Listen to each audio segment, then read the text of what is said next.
అందరికీ నమస్తే. కాంగ్రెస్లో చేరిన బీఆర్ఎస్ ఎమ్మెల్యేల పరిస్థితి ఏందో తెలుసా? ఇప్పుడు అసెంబ్లీ స్టార్ట్ అయింది.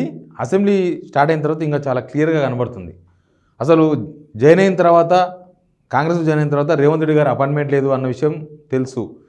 సేమ్ టైం వాళ్ళకి ఇచ్చిన వాగ్దానాలు, వాళ్ళకి ఇచ్చిన ఏదో ఒకటి బిల్లులా, లేకపోతే డబ్బులా, లేకపోతే ఇంకే వేరే ఏమైనా ప్రాజెక్టులా, అంతకుముందు చేసిన కండక్టర్ డబ్బులా, ఇంకా ఏదో ఒప్పందం, ఆ ఒప్పందంకి సంబంధించి మాట ఇచ్చిండ్రు.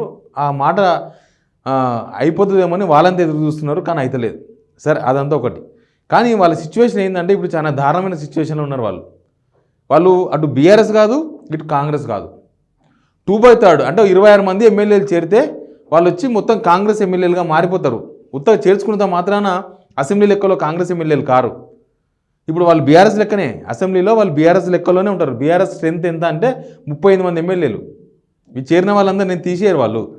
వాళ్ళు డైరెక్ట్గా వాళ్ళు 2/3 ప్రకారం, అసెంబ్లీ ప్రకారం 2/3 చేరాలి, లేకపోతే వాళ్ళ డిస్క్వాలిఫికేషన్ పడాలి, గంతే. అంతకు మించితే తప్ప వాళ్ళు కాంగ్రెస్ ఎమ్మెల్యేలు కారు. ఇప్పుడు అసెంబ్లీలో ఏముంటుందంటే కాంగ్రెస్ ఎమ్మెల్యేలు అందరూ లెఫ్ట్ సైడ్ కూర్చుంటారు. స్పీకర్ ఇట్లా కూర్చుంటే స్పీకర్కు రైట్ సైడ్ ఉంటారు. స్పీకర్కి అయితే సీఎం గారు ఉంటారు, తర్వాత మినిస్టర్లు ముందర కూర్చుంటారు, వెనకంతా ఎమ్మెల్యేలు ఉంటారు, ప్రతిపక్షం యువతల పక్క. అంతకుముందు రివర్స్ ఉండే, ఇటుపక్క బీఆర్ఎస్ ఉండే, అటుపక్క కాంగ్రెస్ ఉంటుండే. ఇప్పుడు వాళ్ళ సిచ్యువేషన్ ఏంటంటే చాలా దారుణమైన సిచ్యువేషన్. అసలు అసెంబ్లీకి వస్తలేరు. మెయిన్గా అసెంబ్లీకి వాళ్ళు ఎవరు వస్తలేరు. అసెంబ్లీకి ఎందుకు వస్తలేరు అంటే వాళ్ళు కూర్చోనో తెలియదు. వాళ్ళకి సీట్లు ఈ లైన్లో ఉంటాయి, ఇక్కడ ఈ లైన్లో ఉంటాయి. ఇక్కడ స్పీకర్ కూర్చున్నారు కదా, ఇక్కడ రైట్ సైడ్లో కూర్చున్నారు. మనకు రైట్, కానీ స్పీకర్ గారికి లెఫ్ట్. రైట్ సైడ్లో ఇక్కడ ముఖ్యమంత్రి గారు ఉన్నారు, మిగతా ఇక్కడంతా ఎమ్మెల్యేలంతా కూర్చున్నారు. అఫీషియల్ ఇది. ఇప్పుడు కాంగ్రెస్లో ఏరిన బీఆర్ఎస్ ఎమ్మెల్యేలు కూడా ఇక్కడనే కూర్చోవాలి, ఇక్కడనే ఉంటాయి వాళ్ళ సీట్లు. ఇక్కడ ఇవ్వరు, ఎందుకంటే అది టెక్నికల్గా వాళ్ళు బీఆర్ఎస్ ఎమ్మెల్యేలే కాబట్టి వాళ్ళకి ఇక్కడ సీట్లు ఉంటాయి. అయితే యాక్చువల్గా చేరింది 10 మంది కదా, వచ్చింది 3-4 వస్తున్నారు. ఎవరు వస్తున్నారు ఆ 3-4 అంటే వీళ్ళే: పోచారం శ్రీనివాసరెడ్డి, కడియం శ్రీహరి, గూడెం మైపాల్ రెడ్డి, చేవెళ్ళ ఎమ్మెల్యే యాదయ్య. పాపం వీళ్ళు ఎట్లయిపోయారు అంటే అటు బీఆర్ఎస్ కాదు, ఇటు కాంగ్రెస్ కాదు. వాళ్ళు కూర్చున్నారు తెలుసా? అంటే బీఆర్ఎస్ వాళ్ళకి సీటు ఉంది, బీఆర్ఎస్ ఎమ్మెల్యేల పక్కనే సీటు. పోచారం శ్రీనివాసరెడ్డి గారిది అయితే ముందల seat, front seat. Pocharam Srinivas గారు సీనియర్ కదా, సీనియరు, ఆయన సీట్ చాలా ముందల ఫ్రంట్ సీట్ ఉంటుంది. కానీ పాపం ఆయనకు కూర్చోవాలని అర్థం కాక వచ్చి కూర్చున్నాడు. ఇంకా కాంగ్రెస్లో పోచారం గౌరవం అని ఎవరో పెట్టిరు నాకు. పోచారం శ్రీనివాసరెడ్డి ఏంటంటే ఈడున్నాడు, కూర్చోవలసిన వ్యక్తి ఈడ ఖాళీ సీట్ ఉంది కదా, ఇక్కడ కూర్చోవలసిన వ్యక్తి కూర్చున్నాడు. ఇంకా కాంగ్రెస్ వాళ్ళు మిగతా వాళ్ళు, బీఆర్ఎస్లో ఉన్న మిగతా వాళ్ళు ఎక్కడెక్కడో కూర్చున్నారు, వెనక కూర్చున్నారు వాళ్ళంతా. ఇంకా ఇక్కడ ఒక ఆయన కూర్చున్నట్టున్నాడు, ఇక్కడ ఒక ఆయన కూర్చున్నారు. ఎవరో అసలు గుర్తుగా అట్లా కూర్చున్నారు వాళ్ళు ఇక్కడ పోయి ఇక్కడ ముఖం చూపించలేరు. పోయి ఆడ కూర్చుంటే ఏం బాగుంటుంది?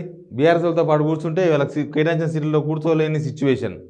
పోనీ వచ్చి వీళ్ళలో కూర్చుందామంటే వీళ్ళు కూడా ఏం కలుపుకుంటలేరు. మనం కోడి పిల్లల గురించి బాగా తెలుసు కదా, ఒక కోడి గుడ్డు పిల్లలు, ఒక కోడి పిల్లలు ఇంకొక కోడి కలుపుకోదు, అది పొడిచి చంపేస్తుంది అవసరమైతే. దాని కోడిగుడ్ల పిల్లలు మాత్రమే అది చూసుకుంటుంది. ఈ 2 కోడి పిల్లలు కూడా కలవవు, పెద్దగా దాకా కలవవు. ఈ కోడి గుంపు వేరు, ఈ కోడి గుంపు వేరు. ఇక్కడ వీళ్ళని కూడా వీళ్ళెవ్వరు కలుపుకోవట్లేరు. కనీసం రండి కూర్చోండనో, లేకపోతే రాగానే ఉంటుంది కదా నమస్కారం అనో ఉంటుంది కదా, అసలు మర్యాద లేదు. మీరెవరో మేమెవరో, ఎందుకు వచ్చారు మీరు కాంగ్రెస్లకు అన్నట్టుంది వాళ్ళ కథ. ఎందుకు వచ్చారు, ఏం పనుంది మీకు, మీరేమయ్యాడు అన్నట్టు ఈ కాంగ్రెస్ ఎమ్మెల్యేలు. అందుకే వీళ్ళు మొత్తం అసెంబ్లీ అయిపోయిన దాకా ఉండలేరు, మధ్యలో వీకిర్రు. ఇదంతా ఎందులోలి, అటు కూర్చోలేరు, ఇటు పోలేరు, వీళ్ళు కలుపుకోరు, వాళ్ళు కలుపుకోరు. పోచారం శ్రీనివాసరెడ్డి వెనుక సీట్లో కూర్చుంటే ఏమన్నా బాగుందా? కూర్చోవలసిన వ్యక్తి మొన్నటిదాకా స్పీకర్గా ఉండే కదా, ఇక్కడ ఉండే. ఇప్పుడు ప్రసాద్ కుమార్ గారు ఉన్నారు కదా, ఆడ కూర్చొని ఉండే. అంతకుముందు పోయిన అసెంబ్లీలో ఇక్కడ ఉండే ఈ ఫ్రంట్ సీటు, లేకపోతే ఈ సీట్లో కూర్చొని మాట్లాడిండు. మీరు సభను కరెక్ట్గా నడపాలి, సభ విలువలు కాపాడాలని పెద్ద మనిషి హోదాలో మాట్లాడిన తీరా చూస్తే వచ్చి కూర్చున్నారు. అసలు అసెంబ్లీకి వస్తున్నదే వీళ్ళు: పోచారం శ్రీనివాసరెడ్డి, కడియం శ్రీహరి, గూడెం మైపాల్ రెడ్డి, యాదయ్య. ఇంక మిగతా వాళ్ళు ఎవరు వస్తలేరు. మిగతా వాళ్ళు ఎందుకు పోయి ఆడపోయి పరిశాన్ ఎందుకు కావాలనుకుంటారో ఏమో, ఎవరు వస్తలేరు. అసలు మీరు ఒకటి గమనించండి, చేరింది కదా కాంగ్రెస్లో, ఎవరైనా గాంధీ భవన్లో కనిపించిండ్రా? ఇప్పటిదాకా గాంధీ భవన్ మెట్లెక్కిండ్రా? గాంధీ భవన్లో జరిగే కార్యక్రమానికైనా వచ్చిండ్రా? ఎందుకు వస్తలేరు? వాళ్ళు కాంగ్రెస్ పార్టీ మీద అభిమానంతో వస్తే కాంగ్రెస్ పార్టీ అంటే వాళ్ళు అన్నారు కదా, పోచారం శ్రీనివాసరెడ్డి గారే తీసుకున్న ఉదాహరణకు, నేను చిన్నప్పుడు కాంగ్రెసే, ఇప్పుడు మళ్ళీ చచ్చిపోయే ముందు కాంగ్రెసే వచ్చినా చాలా హ్యాపీగా ఉందన్నారు. మరి గాంధీమోహన్ పోతలే ఎందుకు? యాదయ్య గారు కాంగ్రెసే అంతకుముందు, ఆయన ఎందుకు పోతలేడు? ఇట్లా చెప్పుకోవడానికి ఇది వాళ్ళు చేరింది వేరే దానికోసం.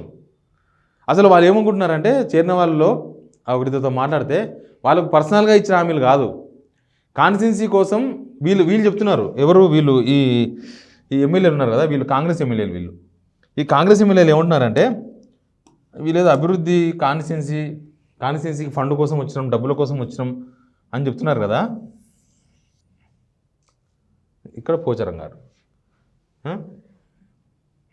టీఆర్ఎస్, బీఆర్ఎస్, ఎంఐఎం, సిపిఐలో అలా అక్కడ కూర్చుంటారు. అయితే వాళ్ళు ఏమంటున్నారంటే, మాకే ఇప్పటిదాకా ₹1 ఇవ్వలేదు కాంగ్రెస్ ఎమ్మెల్యేలు, మంత్రులకే రూపాయి లేదు, మంత్రులకే వాళ్ళ కాన్స్టిట్యున్సీలకు ఇప్పటిదాకా ₹1 కేటాయించలే, ₹1 రాలే. ఓడాకొని బడ్జెట్ అయిపోయిన తర్వాత కూడా రాలే, ఇప్పుడు బడ్జెట్ అవుతుంది, తర్వాత ఏమో తెలియదు. మాకే కాన్స్టిట్యున్సీలో మోరీదిద్దామంటే పైసలు లేవు, వీళ్ళు ఏదో కాన్స్టిట్యున్సీ డెవలప్మెంట్ పేరు చెప్పుకొని ఏదో పనులు చేసుకొనికే అధికార పట్లకు వస్తున్నారని వీళ్ళు అంటున్నారు.